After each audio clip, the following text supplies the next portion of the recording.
bonjour à tous. Donc je suis effectivement le pasteur Thierry Auguste. J'ai été membre ici il y a longtemps, puisqu'avant d'être ici, on était à Créteil, dans différents lieux d'ailleurs de Créteil. J'ai usé mes mains, normalement il y a le baptistère toujours en dessous, voilà. Donc j'ai usé mes mains là, mes genoux. On a cassé un mur ici, puisqu'avant c'était deux locaux différents. Il y avait, là où il y a la pelouse aujourd'hui, il y avait un bâtiment qui était là, mais dans un sale état, et on avait une salle en dessous. On était très courageux, remplis de foi. Je vous dis pourquoi, parce que ce bâtiment a été mis en péril quand nous avons acheté tout ça. Et il y avait une salle en dessous, et c'est là où on mangeait les repas le samedi midi, en sachant que le dessus pouvait largement nous tomber dessus, puisque c'était vraiment un bâtiment en péril. Je ne sais même pas comment on a fait ça, mais bon, voilà. C'est ici que j'ai appris à casser des murs, puisque je ne savais pas casser des murs. Et je pense que le seul que je connais aujourd'hui encore dans cette église, ça va être Frédéric. Parce que je pense que tous les autres, je ne vous connais pas. Une fois que je suis parti de là, oui, j'étais pasteur adjoint ici avec Joël Taubois. Je l'étais quand on était donc aussi à Créteil. Et puis, après, je suis parti pasteur dans le nord de la France. Et je suis parti dans une église où il y avait 3 personnes âgées, moyenne d'âge 85 ans. Ça me changeait de l'église de Joinville, qui était bien plus nombreuse à l'époque qu'aujourd'hui. Et on avait 7,50 € de dîmes et offrandes par mois. Et donc voilà comment les choses se sont passées. J'ai accepté, j'ai souffert, mais j'ai accepté d'aller là-bas. Ça m'a changé la vie, d'avoir une église grande en nombre, stimulée, stimulante, etc. Et me retrouver là, comme ça. Bon. Et puis j'ai servi 7 ans cette église-là, et après je suis retourné en Île-de-France, donc à Colombes, qui est à côté de la Défense. À côté de la Défense. Et donc je suis pasteur là-bas depuis plus de 18 ans. Et puis au niveau de la Fédération Baptiste, je suis membre de la commission des ministères, pour laquelle votre pasteur est le président. Et j'ai été moi-même président de la Fédération Baptiste pendant 6 ans. Donc voilà un petit peu mon parcours. Je suis marié à une femme et j'ai 2 enfants. Au cas où c'était nécessaire de préciser, bon, voilà.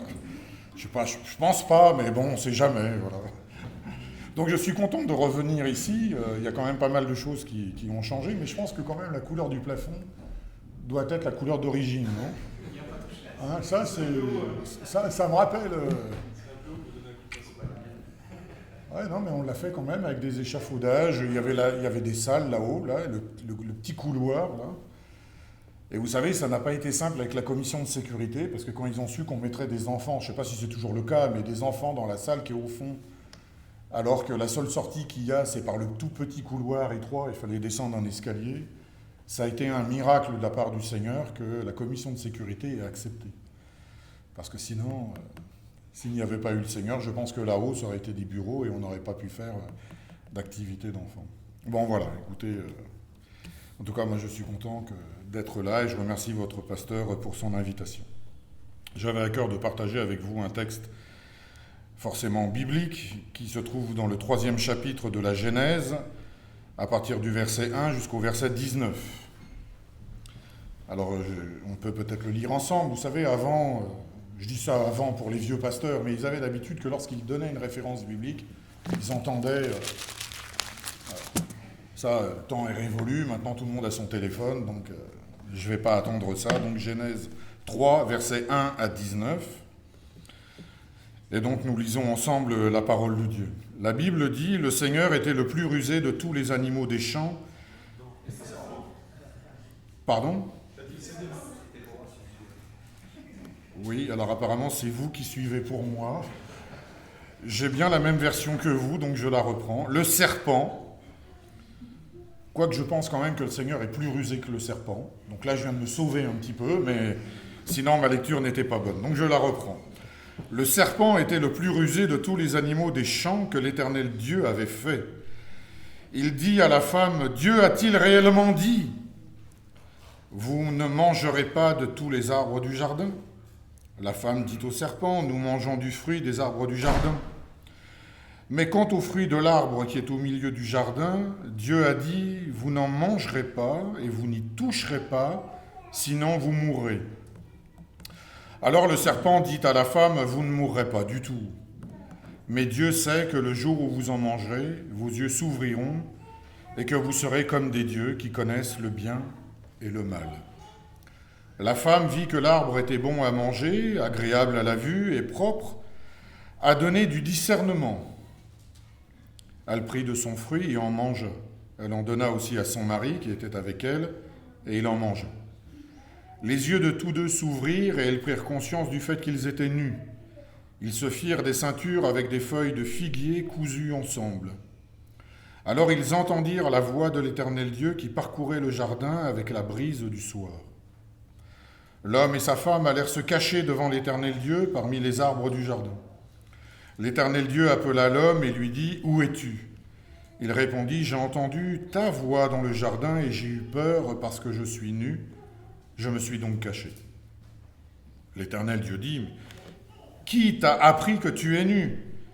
Est-ce que tu as mangé de l'arbre dont je t'avais défendu de manger ?» L'homme répondit, « C'est la femme que tu as mise auprès de moi qui m'a donné de l'arbre, et j'en ai mangé. » Alors l'Éternel Dieu dit à la femme, « Pourquoi as-tu fait cela ?» La femme répondit, « Le serpent m'a induit en erreur, et j'en ai mangé. » L'Éternel Dieu dit au serpent, « Puisque tu as fait cela, tu seras maudit entre tout le bétail et tous les animaux de la campagne.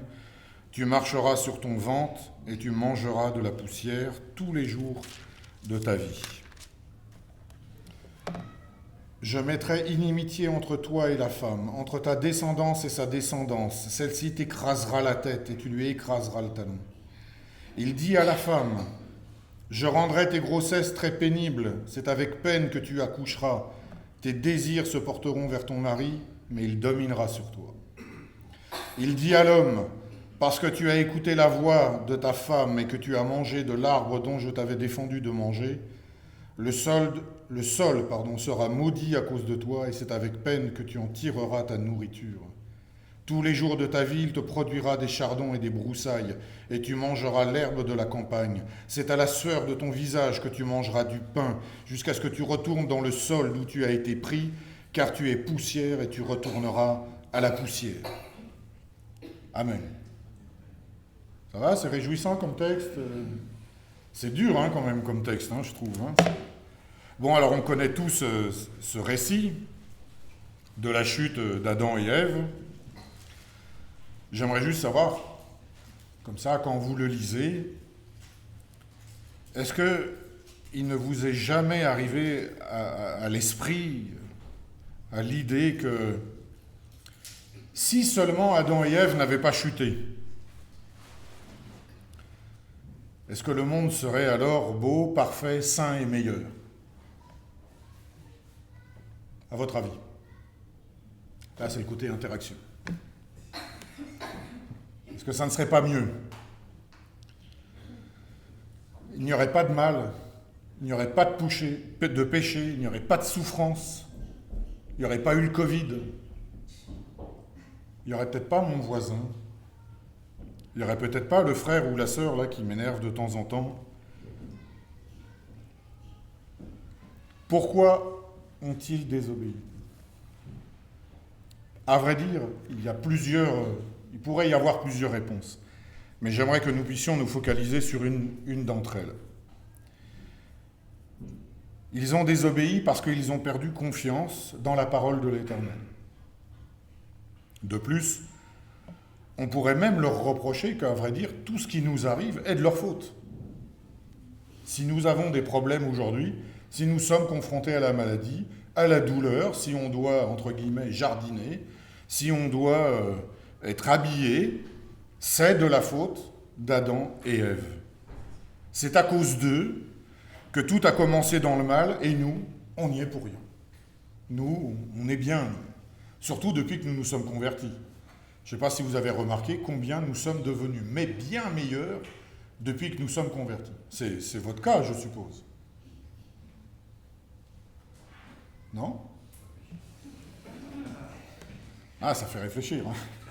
Vous inquiétez pas, je réfléchis aussi moi-même. Hein. Je parle aussi pour moi-même. Je ne prêche pas que pour vous, je prêche aussi pour moi. Et on pourrait se dire, mais quand même, pourquoi ont-ils donc désobéi? Dieu leur avait tout dit, ils ont un cadre absolument parfait. Mais quant à nous, en sachant aujourd'hui ce que leur chute a provoqué, ferions-nous pareil ou autrement qu'eux? Mesdames, est-ce que vous auriez écouté un serpent vous parler? Oh bah non, le serpent, sale bête. Adam et Ève ont reçu un commandement, c'est de ne pas manger de l'arbre de la connaissance du bien et du mal. Et vous êtes d'accord avec moi, ils ont désobéi. Mais nous aussi, nous avons reçu des commandements de Dieu, et au moins 10, les plus connus. Et nous avons aussi désobéi. En tout cas, quand je dis nous, bon, je vais dire moi, peut-être pas vous. Et rien ne dit dans la Bible que c'était plus facile pour Adam et Ève d'obéir à la parole de Dieu que nous à ces 10 commandements. Mais c'est tellement tentant de manger le fruit défendu. Il semble que braver l'interdit ait toujours fait partie du cœur de l'homme. Aujourd'hui, nous ne pouvons pas nous attarder sur les faits que le serpent parle intelligemment, à tel point d'être compris par l'homme, et que le serpent même ne fait pas juste des phrases comme ça, il semble réfléchir, et semble être même rusé au point d'interroger la femme. Dieu aurait-il réellement dit? Alors là, on connaît ça. Et puis après, le serpent ne s'arrête pas là, il commence à accuser Dieu un peu de mensonge. Vous ne mourrez pas. L'air de dire, faites-moi confiance à moi et pas à lui. Dieu a-t-il réellement dit? Puis après, vous ne mourrez pas. En une question et une affirmation, Dieu est fait passer pour menteur. Toute la stratégie du serpent, après toute cette stratégie, la femme puis l'homme voient s'éteindre leur confiance en Dieu. Ils ont écouté quelqu'un d'autre que Dieu, et à partir du moment où ils ont écouté quelqu'un d'autre que Dieu, tout est tombé. La confiance a chuté. Et là a commencé les mauvaises choses. Et ça ne s'est pas arrêté uniquement à la femme, mais tout de suite, l'homme a été touché. Et là, je ne veux pas entreprendre des discussions à dessous, de savoir, oui, c'est la femme, c'est l'homme. Les deux ont chuté. Les deux ont chuté. Et comme vous le savez, ils vont s'apercevoir qu'ils sont nus. Et incroyable, en s'apercevant qu'ils sont nus, ils ne vont jamais penser peut-être qu'ils sont beaux, ou que peut-être c'est sympa. Ils vont avoir un sentiment de honte. Quand nous écoutons le diable, quelle que soit sa parole, il nous amène toujours, tôt ou tard, à sentir ou à ressentir au fond de nous un sentiment de honte.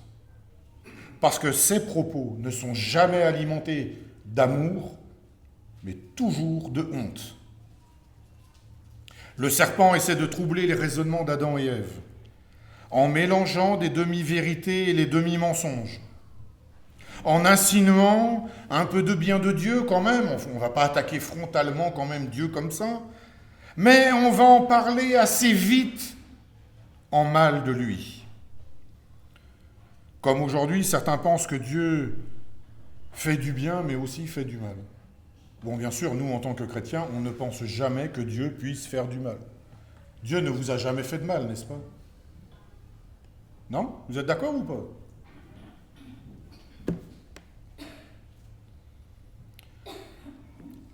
On pense parfois que Dieu est responsable de notre malheur. Et c'est bien facile de rejeter sur lui la faute, alors que peut-être j'ai essayé simplement de tendre mes oreilles vers quelqu'un d'autre. Et c'est parce que j'ai tendu mes oreilles vers la voix de quelqu'un d'autre que je me suis éloigné de la voix de Dieu, de celle qui me dit en permanence que je suis précieux à ses yeux. Le serpent l'ennemi de nos âmes, Satan, vous pouvez l'appeler comme vous voulez, nous fait toujours perdre confiance. Autant Adam et Ève ont perdu confiance dans les paroles de Dieu, parce que désormais, ils vont faire confiance à ce qu'ils voient, à l'arbre. Puis après, ça va être la chute. Puis après, ça va arriver de ne plus avoir confiance. Non seulement confiance en Dieu, mais aussi de ne plus avoir confiance dans la condition dans laquelle il m'a mis. C'est que je pouvais vivre nu là où il m'avait mis. C'est-à-dire que je perds confiance dans ce qu'il a dit, dans ce qu'il me montre, et je vais commencer à avoir du trouble avec ce que je vais voir de mes propres yeux. Et je vais transformer la valeur que Dieu avait mise dans le jardin par étant quelque chose peut-être de ne pas bon. Il n'est pas bon, ce jardin, il y a quelque chose qui ne va pas. Chers frères et sœurs, si nous donnons plus de valeur à une situation ou à une décision en fonction de notre propre point de vue, ou de mes sentiments, ou de mon raisonnement, alors, à partir de ce moment-là, je perds confiance dans le Seigneur. La Bible dit « Toute chose concourt au bien de ceux qui aiment Dieu ». À vrai dire, c'est facile d'être d'accord avec cette affirmation, surtout quand tout va bien. Mais quand les choses vont mal, quand les choses sont difficiles, et cela nous arrive à tous, est-ce que j'arrive à dire avec la même force « Toute chose concourt au bien de ceux qui aiment Dieu » ? Est-ce que je me fais à sa parole ou est-ce que ce sont les circonstances qui me rapprochent ou qui m'éloignent du Seigneur ? Je dois savoir ça dans ma vie. Ce matin, chers frères et sœurs, j'aimerais vous encourager à avoir confiance en l'Éternel. Ou peut-être à renouveler votre confiance en l'Éternel. Vous savez, la confiance en Jésus-Christ se démontre aussi quand je choisis de renoncer à mes propres actions qui sont parfois non conformes à sa parole. Parce qu'il est simple pour moi aujourd'hui, 2000 ans après, de dire « Oui, mais pour Adam et Ève, franchement, ils avaient tout était parfait. Alors pour eux, c'était forcément plus facile. Jamais ils n'auraient dû tomber. » Eh bien, sachez qu'à partir du moment où je me suis converti, Christ a habité en moi, a fait de moi le temple du Saint-Esprit. Est-ce que moi aussi, parfois, je n'ai pas été tenté d'écouter autre chose ou quelqu'un d'autre que la voix de l'Éternel ? Nous devons être francs. Nous devons être vrais aussi entre nous. Et que parfois, en fonction des circonstances, je suis d'accord, le dimanche matin, je vais lever les bras et je vais peut-être dire « Oh, le Seigneur est bon ». Je passe la porte là, je retourne dans mes problèmes et je dis « Mais Seigneur, peut-être que tu m'as oublié ». Et puis parfois même, je combats contre Dieu. La Bible nous dit ce que Dieu attend pour que nous lui fassions confiance. Il nous dit, dans le psaume 37, verset 5, « Remets ton sort à l'Éternel, confie-toi en lui, et c'est lui qui agira. » Voilà ce que le Seigneur te dit ce matin. Il le répète aussi d'une autre manière dans le Proverbe 22, où il est dit « Prête l'oreille et écoute les paroles des sages. Applique ton cœur à ma connaissance, car il est agréable que tu les gardes au-dedans de toi, et qu'elles soient toutes prêtes sur tes lèvres. Afin que ta confiance soit en l'Éternel, je veux te donner la connaissance aujourd'hui à toi-même. » Et d'ores et déjà, les prophètes eux-mêmes, pour le plus connu peut-être d'entre eux, Ésaïe, il est dit au chapitre 30, « Car ainsi a parlé le Seigneur, l'Éternel, le Saint d'Israël, c'est dans le retour à Dieu et le repos que sera votre salut, c'est dans le calme et la confiance que sera votre force. » Amen. Ce sont vraiment des paroles dont j'ai besoin, dont nous avons tous besoin. Le diable veut toujours engendrer la méfiance. Il veut remplacer la confiance que l'on a dans le Seigneur par la méfiance. Et la méfiance, elle engendre le doute et la peur. Adam et Ève se sentaient nus après la désobéissance. Ils avaient peur d'être vus par Dieu. Ils vont se cacher. Quand on regarde ça, on se dit c'est quand même un peu naïf. Il n'y a qu'un jardin. Où voulez-vous qu'ils aillent ? Et ils ne connaissent rien à part le jardin, donc ils ne vont pas aller très loin. Les moyens de locomotion, pas terribles à l'époque. Ils vont se cacher. Nous, on regarde ça, on se dit Le Seigneur qui sait tout, qui voit tout, paf, les gars, il va vous choper vite fait, bien fait, quoi. Et c'est ce qui se passe. Et moi, les premières fois où je lisais ce texte-là, je me disais, mais c'est vrai que c'est naïf. Mais je le suis, pour ma part, tout autant qu'eux.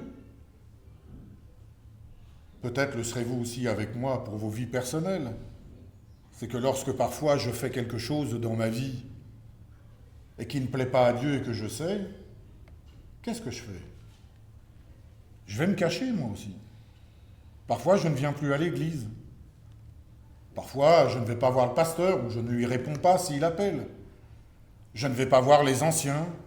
Je reste chez moi. Puis je me dis qu'avec le temps qui va passer, au bout d'un moment, je pourrai revenir à l'église. Je pourrai revoir le pasteur. Et puis quand celui-ci me dira, bon, ben alors, ça fait un petit moment que je ne t'ai pas vu. Oui, bon, j'ai un petit coup de pompe, mais ça va mieux maintenant. Ça va. Mais nous aussi, nous nous cachons. Nous aussi, nous essayons de nous planquer. Nous aussi, nous nous habillons. On revêt de beaux vêtements et puis on se dit, bon, bah comme ça, je vais paraître bien, mais on sait que dedans, ça ne va pas. Dieu sait notre vie et il la connaît par cœur. Et ça, quand on perd, quand on est dans ces moments-là de combat en nous-mêmes, et parfois ces combats sont justes, parfois nous sommes férocement combattus, ça c'est vrai. Et notre combat parfois est rude, et on a du mal à tenir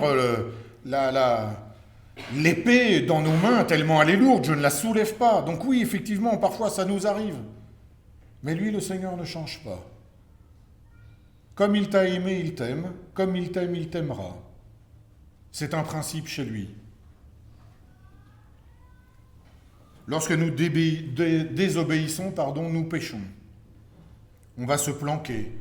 Parfois, nous aussi, on va se trouver plein d'excuses. Puis on va dire, mais c'est pas moi, c'est pas de ma faute, c'est lui. C'est elle.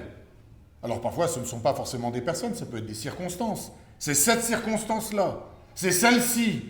Et on a toujours de bonnes raisons. Mais elles ne tiennent pas devant Dieu. Elles ne tiennent pas. Parce que Dieu sait que parfois nos bonnes raisons nous écartent de lui.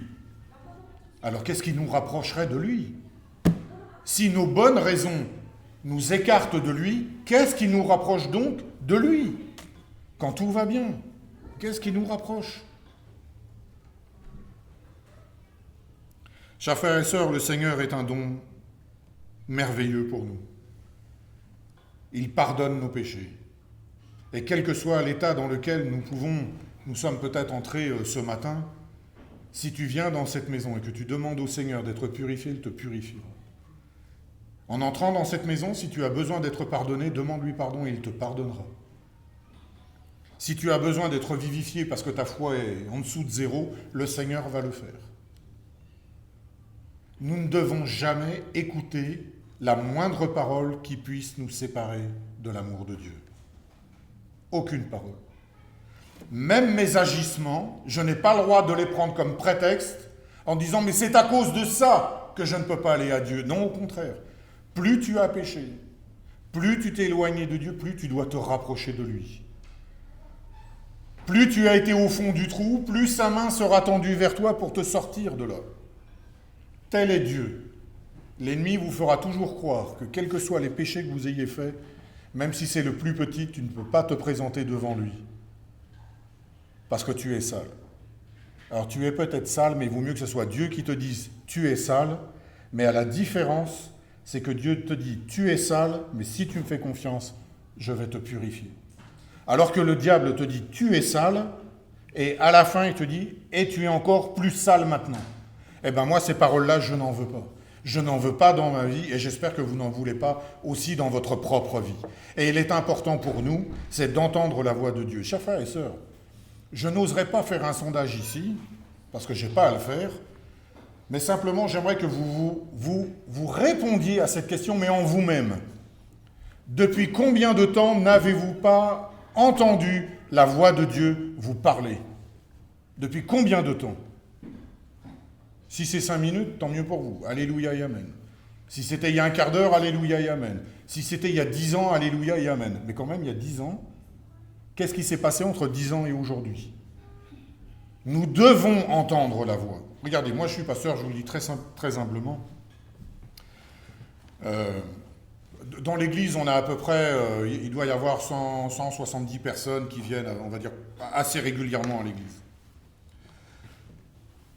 Parfois, je vois comme ça des personnes et je dis, bon alors, comment tu vas? Oh, ça va pas du tout. Ça va pas du tout. Ah bon, qu'est-ce qui se passe? Oh là là, le diable. Il m'a parlé, il m'a assommé là toute la semaine. Ça a été un combat, pasteur. J'ai jeûné, j'y suis allé à fond la caisse. Et puis il est revenu, il m'a tapé dessus. Alors moi j'ai retapé dessus. Toute la semaine, 9 heures. Wow. Je dis, mais t'as perdu ton temps. Ah non, non, non, moi j'ai combattu, là, j'ai jeûné. Mais moi, ça me fatigue, je vous le dis franchement. Pourquoi ça me fatigue? Je trouve que les gens ont beaucoup plus tendance à entendre la voix de l'ennemi parler que d'entendre la voix de Dieu. Là, pour moi, il y a un problème. Vous savez, je suis pasteur charismatique, si je devais mettre une étiquette. Donc moi, entendre la voix de Dieu, pour moi, c'est un bonheur. Qu'il puisse se manifester par les uns et par les autres, avec des dons, avec des talents, etc. Alléluia et amen. Moi, je ne demande que ça. Parole de connaissance, parole de prophétie. Allez, vas-y, pas de problème. Ah, par contre, attention, il ne faut pas parler non plus trop en vain et au nom de Dieu quand il ne parle pas, parce qu'il y en a qui ont la gâchette facile. Mais comment se fait-il que dans l'église corps de Christ, tant de gens sont attaqués par l'ennemi ou entendent l'ennemi leur parler et n'entendent jamais la voix de Dieu? Ça, c'est impossible pour moi. Bibliquement, c'est impossible. Bibliquement, c'est un péché. Bibliquement, ce n'est pas normal. Nous sommes appelés à reconnaître la voix du Père Céleste, à reconnaître la douce voix de Jésus-Christ et à reconnaître la voix du Saint-Esprit qui est en nous. Ça, c'est ce que nous devons faire. Et nous devrions habituer nos oreilles et commander nos oreilles à dire maintenant, les radars, vous allez vous mettre autre part. Parce qu'apparemment, ça marche bien. Il faut s'appuyer sur les points forts. C'est que si vous entendez souvent le diable vous parler, ça veut dire que vis-à-vis du monde céleste, les oreilles, elles sont bien branchées. Vous entendez dans le monde céleste. Seulement, ce n'est pas le bon endroit. Il faut les diriger au bon endroit. C'est comme un radar. Si vous voulez savoir ce qui se passe sur Terre, il ne faut pas diriger le radar vers la mer. Ça ne sert à rien. Et moi, je prie pour que mes oreilles, mon cœur, soient toujours tendus à entendre la voix de Dieu. Parce que c'est celle-là qui édifie. C'est celle-là qui construit. C'est cette voix-là qui nous a sauvés. C'est par cette voix-là que moi, je vous le dis, à titre personnel, je suis passé par les eaux du baptême. Sinon, je ne serais jamais passé là. Je vais vous dire juste un truc. Moi, j'étais, je ne sais pas si vous connaissez, mais il y a un magasin métro à Chenevière. C'est pas très loin d'ici. Vous connaissez le magasin métro à Chenevière? Enfin, si vous connaissez les magasins métro, là, ça suffit. Moi, j'étais un des responsables, là, à Chenevière-sur-Marne. J'étais un des responsables du magasin, mais il y a un petit moment maintenant. Je travaille là et puis je fréquente une église qui s'appelle le Point du Jour. Le Point du Jour, j'entends des prédications. Ne me demandez pas ce que j'ai entendu, j'ai jamais rien retenu. Par contre, quand je suis sorti la première fois de cette église, je savais que Dieu existait et que Dieu aimait les chrétiens. Ça, c'était une certitude absolue. Et il y a une sœur qui sort de l'église, enfin une dame, parce que pour moi à l'époque c'était pas une sœur, il y a une dame qui sort, qui a été longtemps ici, là, dans cette église, et qui m'a dit « Alors, est-ce que Dieu t'a parlé ?» Je ne sais même pas qui parlait, moi. Non, je n'ai rien entendu. Puis ça, c'est des questions, vous savez, vous venez pour la première fois dans une église, t'as entendu Dieu te parler, vous avez envie de dire oui, puis vous dites, bon, comme ça, je serai poli, mais moi, j'ai dit non, parce que je me suis dit, j'ai rien entendu. Puis elle m'a dit, mais c'est pas grave, tu l'entendras. Bon, je l'entendrai. Et puis quand même, au bout d'un temps, le pasteur, donc Joël Taubois, puis avec les anciens, ils m'ont dit, mais quand même, il faut que tu entendes la voix de Dieu, tu ne peux pas rester comme ça, à pas entendre la voix de Dieu. Dieu a une bouche et il parle. Ouais, si vous me parlez, moi je suis ouvert, mais quand même, avec les responsabilités que j'avais, avec ce que j'avais vécu dans le monde et tout ça, bon Dieu qui parle, voilà. Et puis un jour, je suis dans ma chambre, et j'avais 23 ans, je crois, quelque chose comme ça. Et puis je me dis, bon, je vais faire la prière qu'ils m'ont dit, là. Alors bon, vous, je sais pas s'il y a quelqu'un qui m'entend. Voilà, parlez-moi. Et puis il m'avait dit, je me souviens à ce moment-là, ils m'ont dit, mais il faut que tu demandes quelque chose de précis à Dieu. J'ai dit, bon, je vais le demander. J'ai dit, bon, alors Seigneur, ou vous, l'Éternel, ou Dieu, ou tu, il faut me dire à moi que tu m'aimes, moi.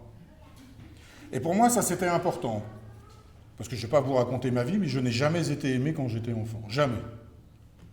Profondément, jamais. Quand j'ai été jeune homme et homme, je ne l'ai pas forcément été beaucoup non plus. Et ça, c'est pas pour faire larmoyer, c'est la vérité, c'est comme ça. Donc j'ai dit à Dieu, ça, faut me le dire à moi.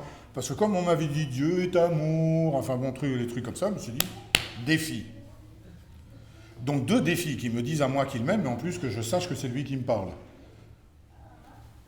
Bon, alléluia ou amen, je ne sais même pas comment terminer, vraiment. Et Dieu a été bon avec moi parce que ce n'était pas vraiment une prière, mais en tout cas, elle venait du cœur.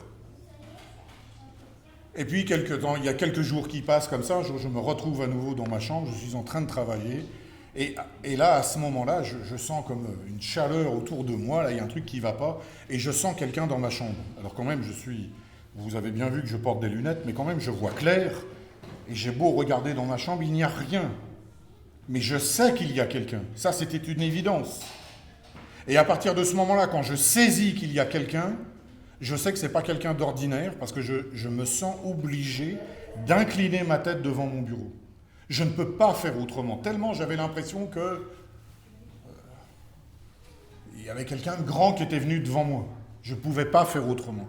Je m'incline, et là, à ce moment-là, je ressens profondément que c'est le Seigneur, et le Seigneur me dit, Thierry, je t'aime. Plus de présence. J'ai plus chaud, je relève la tête, et là je me dis, il y a 2 choses. C'est soit je suis devenu fou, soit c'est Dieu qui m'a parlé. Mais au fond, en disant cela, je savais que Dieu m'avait parlé. Et le pire pour moi, c'est que pour vous dire comment ma prière était complète, c'est que j'ai dit à Dieu par folie, peut-être une sainte folie, mais en tout cas par folie à l'époque, j'ai dit à Dieu, si tu me parles et que tu me dis à moi que tu m'aimes moi, je te suivrai toute ma vie et je te servirai. Mais il faut être complètement malade d'avoir dit un truc pareil. Mais vous savez, quand je l'ai dit avec sincérité. Peut-être avec un brin de folie, ne sous-pesant pas toutes les choses. Mais c'est normal, ça, à la rigueur, qu'on ne sache pas tout.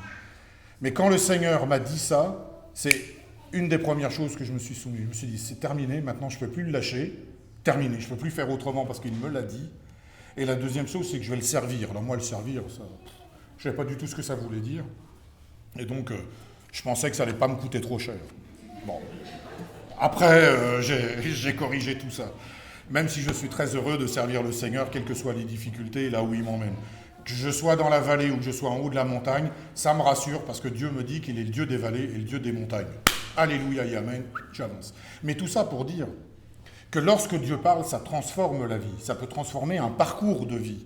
Moi, il a fallu que je démissionne. J'ai démissionné de mon travail. Quand j'ai démissionné de mon travail, les chefs m'ont dit « Non, mais c'est pas possible, vous pouvez pas démissionner. » J'ai dit « Si, je vais démissionner. » Ils m'ont dit « Vous allez où ?» J'ai dit « Je vais faire une école biblique. » Quoi ? Qu'est-ce que c'est que ce truc-là ? C'est pour apprendre la Bible. Les gars, ils m'ont pris pour des fous. Je dis à ma mère « Bon, je quitte mon travail. » Quoi ? Mais c'est pas possible. J'ai dit oui, tout ce que j'ai, je vais tout revendre. Je vais régler mes impôts, tout régler, clac, je pars. Et ma mère me dit, ah, mais combien ils vont te payer à l'école pour que tu puisses quitter un job aussi important que ça ? Ah, moi, j'ai dit, mais non, je ne vais pas être payé. C'est moi qui vais payer l'école. Ben oui, entendre la voix de Dieu peut changer un parcours. Et ce que je vous dis là, c'est pour que ça nous aide aussi dans notre parcours à nous. Là, vous habitez Joinville, Nogent ou les villes aux alentours, très bien, Champigny, etc. Qu'est-ce que Dieu a à vous dire aujourd'hui qui pourrait changer peut-être votre parcours de vie ? Peut-être en restant, si vous habitez Champigny, en restant à Champigny, en restant dans votre travail, en restant dans votre propre maison.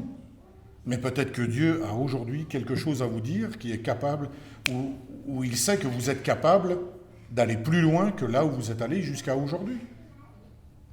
Est-ce que nous serions prêts, les uns et les autres, à dire à Dieu que ta volonté soit faite ?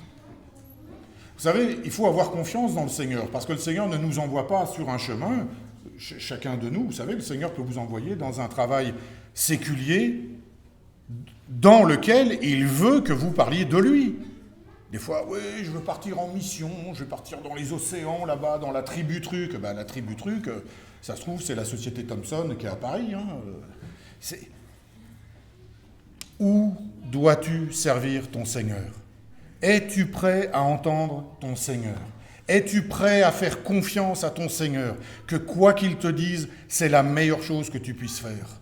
Vous savez, entendre sa parole, c'est le laisser transformer déjà un petit peu nos vies.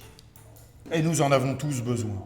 Parfois on est bien, on est dans une situation, on la trouve sympa, on se dit on est au service du Seigneur et le Seigneur nous envoie sur un autre chemin.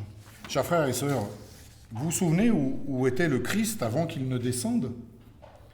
Avant qu'il ne descende sur terre, le Christ, lui, il est dans la gloire. Vous avez tous les anges, archanges, qui s'inclinent devant lui et qui lui disent « Saint, Saint, Saint est l'Éternel des armées ». Et le Christ est comme ça dans la gloire éternelle. Et le Père lui dit « Maintenant, tu vas descendre sur terre et tu vas aller accomplir une mission. » Vous croyez que Jésus a dit « Hey, banco, ça me plaît. En plus, je sais que je vais souffrir là, apparemment, parce que bon, il y en a qui vont me trahir. Il y en a un qui va me vendre, il y en a un que je vais guérir, enfin il y en a 10 que je vais guérir, mais il n'y en a qu'un seul qui dira merci. Enfin bon, tout ce genre de trucs-là, que nous, ça ne nous ferait rien. Non mais lui, il est là-haut, dans la gloire éternelle, et le Seigneur, le Père lui dit, il faut que tu descendes. Bon, alors, je ne suis pas Jésus, vous l'avez peut-être repéré, mais moi je suis à sa place, je dis, mais pourquoi? Pourquoi moi? Moi je suis bien là. Puis, pardon, mais moi, je sais ce que c'est le futur. Alors, je sais ce qui va arriver à la Terre, mais je sais ce qui va m'arriver à moi aussi. Donc, j'ai pas envie, merci. Mais il le fait quand même. Pourquoi il le fait quand même? Parce qu'il a deux traits de caractère, c'est l'obéissance et la confiance. Il fait confiance que le Père est au contrôle de tout dans sa vie, même quand il sera sur Terre. C'est quelque chose de particulier quand même d'aller sur Terre. Alors, il va revêtir son humanité. Jésus revêt l'humanité. Vous vous rendez compte? Lui qui a un corps glorieux dans le ciel, dans la gloire, dans Jérusalem céleste, où tout semble être parfait, etc., etc., il est obligé de descendre au milieu de nous. Je vous prie croire que ce n'est pas simplement de descendre du ciel sur la terre, c'est de descendre plusieurs étages. Oh la vache. Il descend. Il vient pour nous. Qu'est-ce qui se passe? Il est trahi, je vous ai déjà dit tout ça. Puis il va passer par l'œuvre de la croix.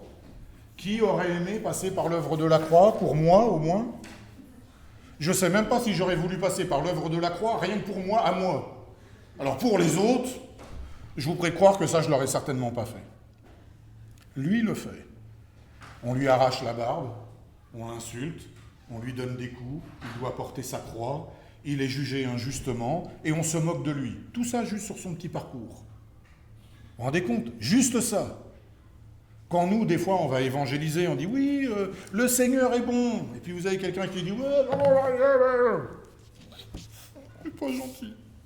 Il m'a beaucoup attaqué, le monsieur. » Mais qu'est-ce que Jésus a vécu à côté?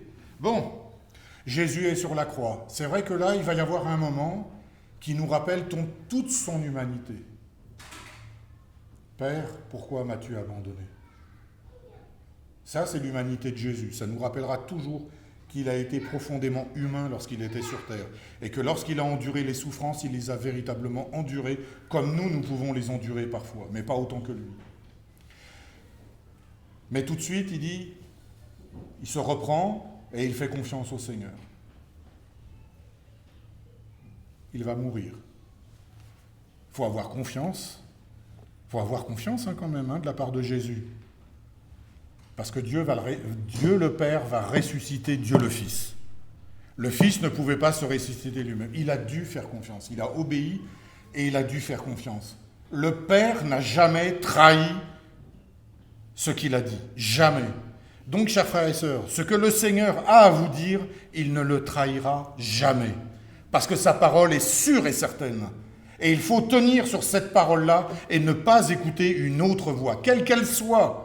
Toute voix qui me fait dire le contraire de ce que la parole de Dieu dit, ou qui me fait douter de l'Éternel lui-même, je dois condamner cette parole-là.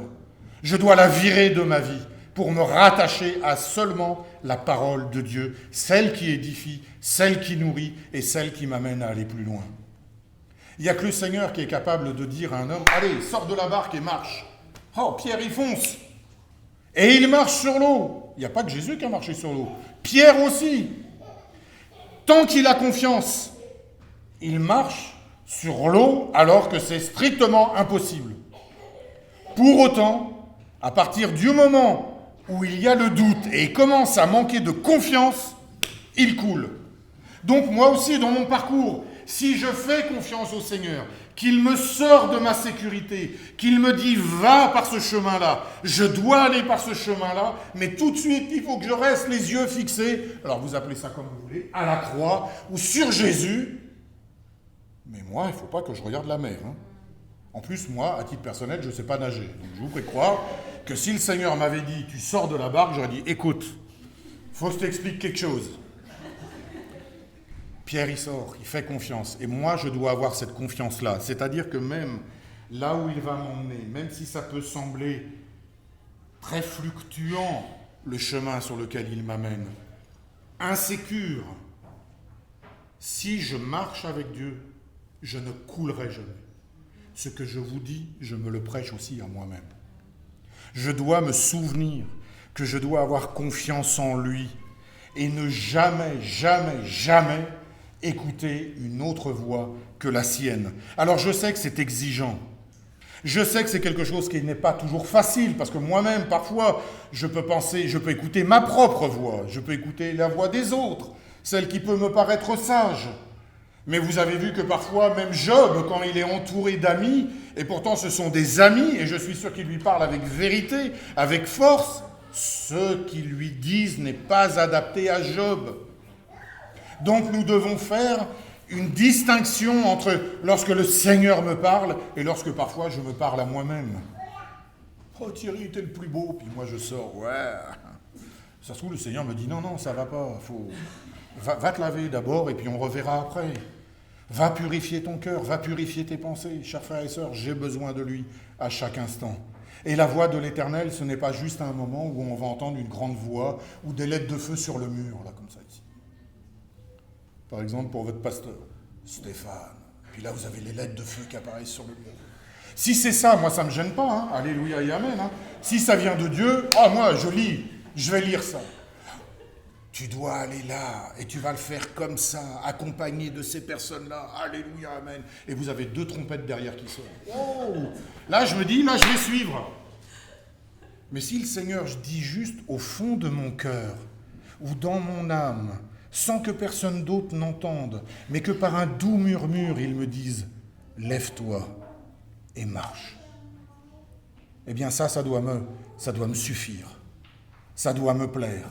Alors je sais bien que c'est pas très théâtral, ça fait pas très Marvel, il n'y a pas trop d'effets spéciaux, Mais Dieu parfois vient nous parler au plus profond de notre cœur, et c'est là où il met avec assurance le plan qu'il a pour chacun de nous. Chers frères et sœurs, vous pouvez avoir 80, alors je vais prendre comme ça, 90, 80, 70, 60, 50, et puis vous allez jusqu'en bas, jusqu'au plus petit.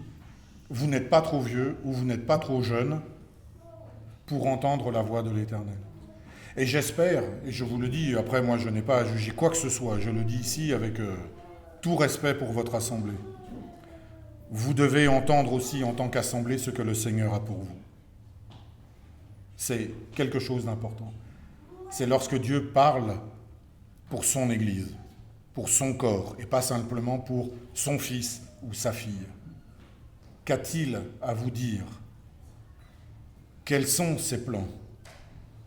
Quand avez-vous entendu pour la dernière fois sa parole vous parler et dire « Toi, Église de Joinville, voilà ce que j'ai pour toi ». S'il le dit à un homme, il le dit aussi à un peuple. Et quand vous vous souvenez, parfois, le peuple a eu peur d'entendre la voix de l'Éternel. Quand le Seigneur a commencé à parler, le peuple a dit « Bon, Moïse, vas-y, parce que nous, ça craint un peu. » Il y est allé. Alors nous avons parfois besoin d'avoir quelqu'un qui nous représente. Mais ensemble, en tant que corps de Christ, nous avons besoin d'entendre la voix de Dieu. Parce que sa parole, comme nous dit l'épître de Jacques, « En Dieu, il n'y a ni changement ni ombre de variation. et sa parole est droite, et toute son œuvre s'accomplit avec fidélité.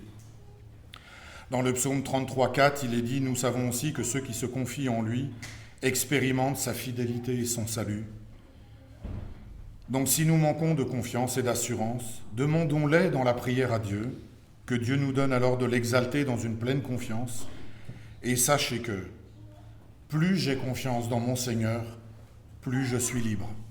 Amen.